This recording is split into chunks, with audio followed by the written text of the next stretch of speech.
What's up, guys? I am Travesty. And I'm the Freak Joe. And as we continue on here in our haunted cemetery tour of Indiana, it brings us to Mount Hope Cemetery. That's right. Mount Hope Cemetery is located in Logansport, Indiana. It is the third largest cemetery in the state of Indiana with just over 81,000 interments. This is one of also the older cemeteries we visited, with dates going back to the early 1800s, and has been known by many names over the years, including the Catholic Cemetery, the Hebrew Cemetery, Mount Calvary, and Saint Vincent Cemetery. One of the speculations of sounds being heard, obviously, were horses galloping or neighing in the nearby area, even though there are no horse farms around there. There's also another urban legend that we're going to talk to in a little bit as we go through the cemetery, and it is going to be it's going to be a pretty lengthy video, so we're going to give you time to kind of check all the scenery and stuff that we were able to kind of take footage of without us talking, so we don't have to ruin it for you by hearing us. But this is going to be one of those more unique, ununiform types cemeteries, in the sense that not everything's like in perfect rows and perfect order. It's sectioned off in different areas, but has a nice blend of new and old together. Yeah, and I do wonder, with the many different names over the years, if perhaps they used to be a bunch of different cemeteries that eventually were joined together as the singular Mount Hope Cemetery. And that could explain the irregularities with the way things are laid out and stuff. But one of the really cool things are all of the mausoleums in the cemetery. I think that other than Crown Hill Cemetery down in Indianapolis, this is the cemetery that had the most of these mausoleums, which are really cool and quite beautiful. Yeah, and obviously different designs of not only the grave markers, but also the mausoleums, and a lot of old and dated ones. And we actually get an opportunity to walk up to a couple of them and everything, because there's actually a pretty weird thing that happens with those mausoleums. Yeah, but I think we'll reserve that for when we get there. Yeah, so you guys take a chance, go ahead and enjoy the area. Check out all these amazing stones that they have present and everything, and we'll pop in and out to kind of give you some more little facts and stuff about our trip and some unique things that we saw as we went through.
These, I think, were not only one of the biggest memorial stones in the cemetery, but probably one of the more unique ones. Yeah, absolutely. I don't know if I've ever seen like a gate style like that before, and I know we're coming up, like, I believe that is the military memorial right in front of us. Yes. If I remember. Yeah, I'm not sure for what war. I would guess either the Civil War or the War of 1812. Yeah. But yeah, this area over here, I do remember having like more of like the bigger and more unique monuments and stuff like that, and obviously having the soldier overlook the monument itself is actually a pretty cool thing that I didn't think about till just now. Mm-hmm.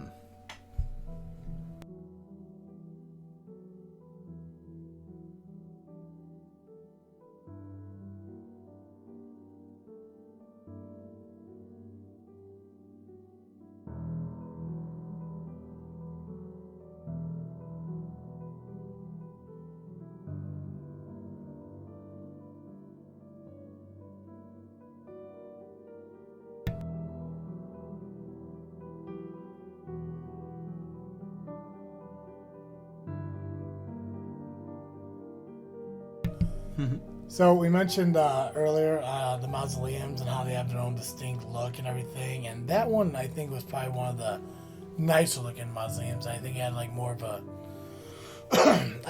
like a high end kind of look, like a class, like an upper class kind of a distinction to it.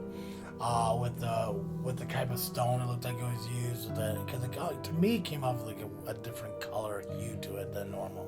Yeah, I mean, I think usually we're used to seeing the sort of limestone mausoleums, and this one was, I'm not sure what it was made of, but it was definitely a darker hue. Yeah.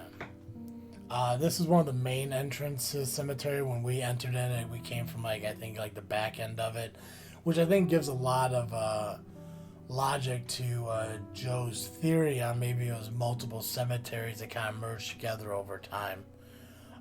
Just because of the various entrances that this cemetery has to offer.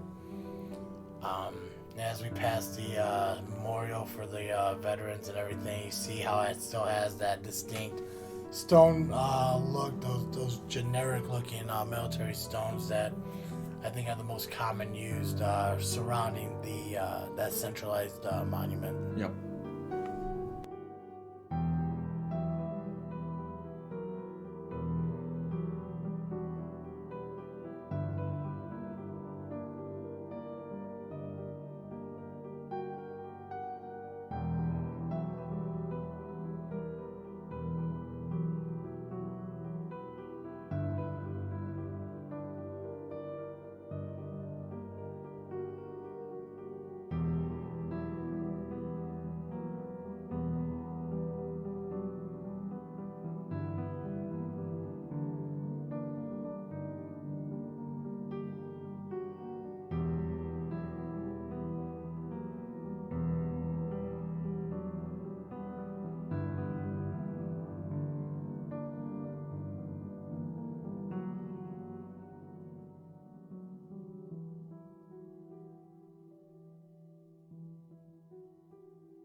So as we get by this Richardson family grave, it's interesting to see that the walls around the family's plot are actually built up. You remember in the Boone Hutchison video, we saw the walls that had been either eroded or maybe they just weren't ever built up that tall. But it's interesting to see the differences as we're going along.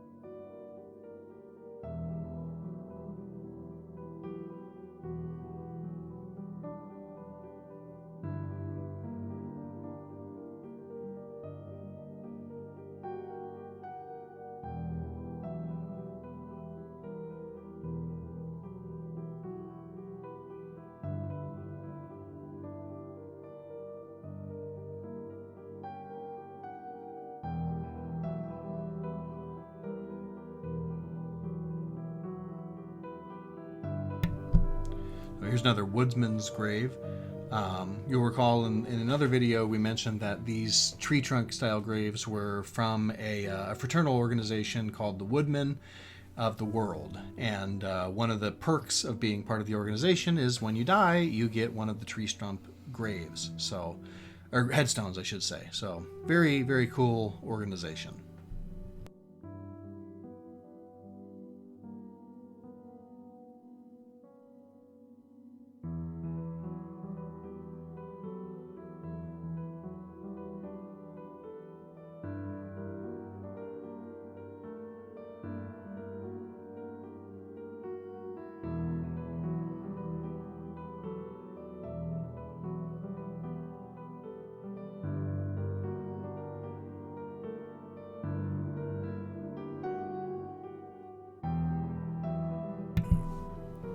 All right, so we mentioned the mausoleums. We mentioned there was an interesting history with them. And I think this is the first one that we are going up to. I believe you're correct. So there's speculation that there's a mausoleum in this cemetery with an inscription on it that says, "Knock 3 times and they shall come." There were several mausoleums that we did go up to and we didn't look at, and we couldn't seem to find that inscription anywhere on anyone. So Joe and I took it upon ourselves to just go up and knock on some of the ones. This is probably the most dated one. Obviously, with the door being rusted out, we had a chance to kind of look inside a little bit. Yeah, I mean, this one is probably one of the more older ones, and yeah, a lot of damage to it. Really, really in a state of disrepair. But it's interesting to be able to look in there and just kind of check out what it looks like on the inside. So 1850 to 1925. Oh, and looks like, wow, that can't be true. It looked like somebody else might still be alive, which is fascinating. So yeah, definitely not. We never did find the inscription on any of these mausoleums, so we just decided to start knocking on all of them. Yep. And I just did my knock there, and nobody showed up. So either we found the wrong one or it's not true. And I would like to believe that we just found the wrong one. Yep. So we didn't get a chance to knock on every single mausoleum either. So the ones we see in the video are the ones we could get to that day. Yeah.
So this is another one of those older ones. Was that 1883?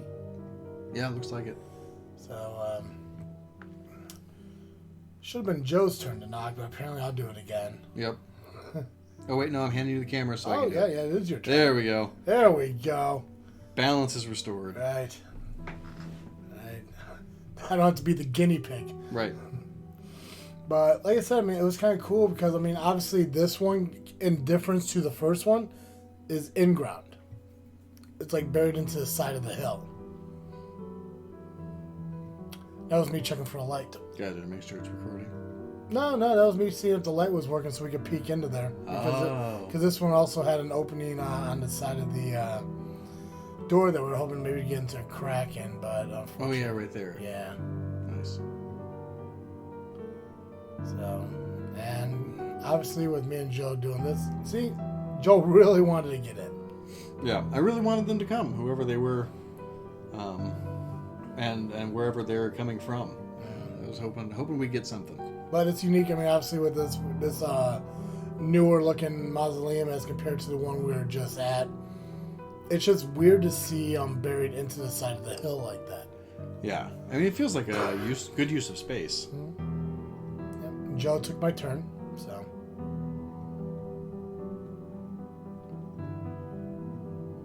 Nothing. It's like we were door-to-door salesmen. Like, oh, I guess nobody's home. Yep. I think we lucked out with having a cluster of them around each other, so we kind of get them all done like at once. I mean, obviously we didn't go to every single one, as we mentioned, because there are so many there. But I think we drove through a good chunk of them just to see if that knock 3 times was present. Yeah, this one I think I had to stick my hand through the grate. Yeah. Oh yeah, there was a little. I think there was a little knocker there at one time, which is fine. Right. That's probably what it meant. It's like knock 3 times, but use the knocker. Right. And I like how I gave you gruff for taking my turn, but you've done the last 3. Yep. So that's all right. That's cool. That's cool. Give me 500 likes on this video. I'll go do the rest of them.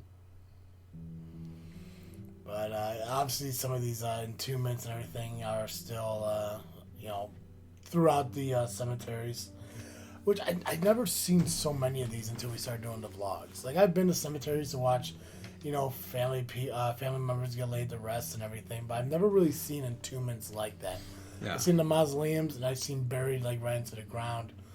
So it's interesting to see, why people decide to have those kind of entombments rather than just straight into the ground like that. Right. I wonder if it has to do with the hardness or the softness of the ground, or maybe moisture or something. I don't know. It's interesting. This is one of those. This is one of those 4-sided memorials that we kind of talked about on if maybe people are buried on every end of the marking, or if they're buried in a line. This is just an acknowledgement of all of them at once. Yep, and I think what I was pointing out there is that the mother rests in hope and the father has nothing, apparently. Yeah. So maybe he just wanted peace and quiet, and that was good enough. Just rest. You ever wonder, when people are laid to rest, or when they're creating these stones of loved husbands and wives, when they if the wife was to pass before the husband, they create the stone for him as well. Mm-hmm. But what if he doesn't get buried there? Right. It's presented there, but not really ever finalized. Right. So.